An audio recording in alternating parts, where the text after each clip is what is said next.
As a real estate agent, I'm retired, I'm 100% disabled, through the military and everything. So doing real estate is just something that I love to do. It enables me to make my daughters, take her to school if I want to, work my own hours. That's all I wanted.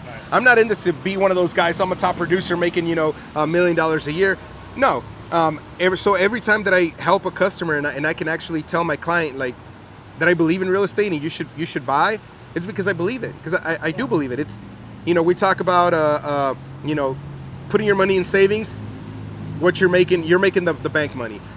Mutual funds, do they even keep up with inflation? A lot of times they don't, but it is better than savings. Well, a lot of the companies that you, when you're going to go into when you go into the IRAs and stuff, actually, a lot of them they're using the mutual funds. You're not buying mutual funds yourself.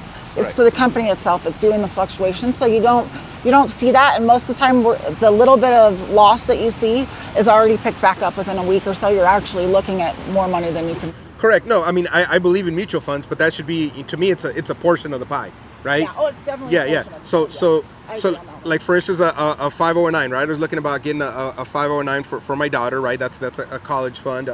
But seeing what I've been able to do through real estate and through properties, if I take that same amount of money that I'm applying towards a 509, with my knowledge, I can apply that through real estate and in the next 10 years actually make more money. Yes. But that's because of the skill that I've developed. For somebody who doesn't know about real estate or whatever, or doesn't have an avenue that they can safely, then they should do a 509, right?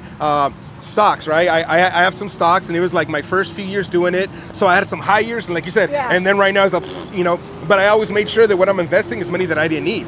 That money, I could lose it all tomorrow. It would not change my life one bit. So right now that it's down, I'm still buying a little bit of Google, a little bit of Apple, a little bit of the stuff, just a little bit. I'm not throwing a bunch of money at it like I was during the pandemic when things were crazy.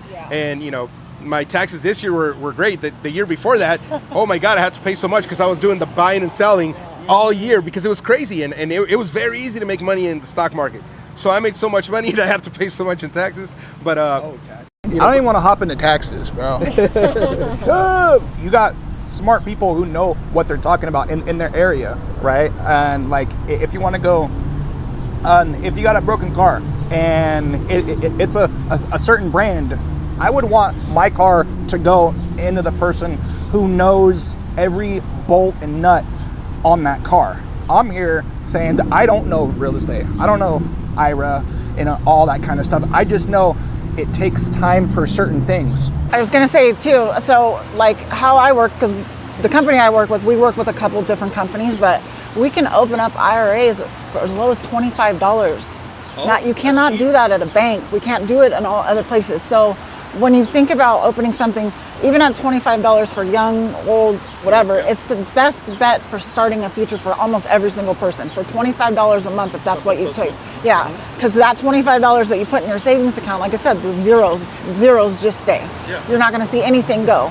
You're going to see a little bit of money go. Maybe it might be just a couple $100 by that time, but the longer the investing, the longer you're keeping it, like holding on to it, it's growing. So for any individual right now, people should be really looking at doing something like that. Yeah, you can't depend on Social Security. Yeah, it's not going to be. I've heard it's going down, and I would say like for me, it actually I've heard it actually won't even be there for me, and I'm like, I've worked so hard. If we stay on course where we're going, it's not going to be there. Something has to change. Yeah.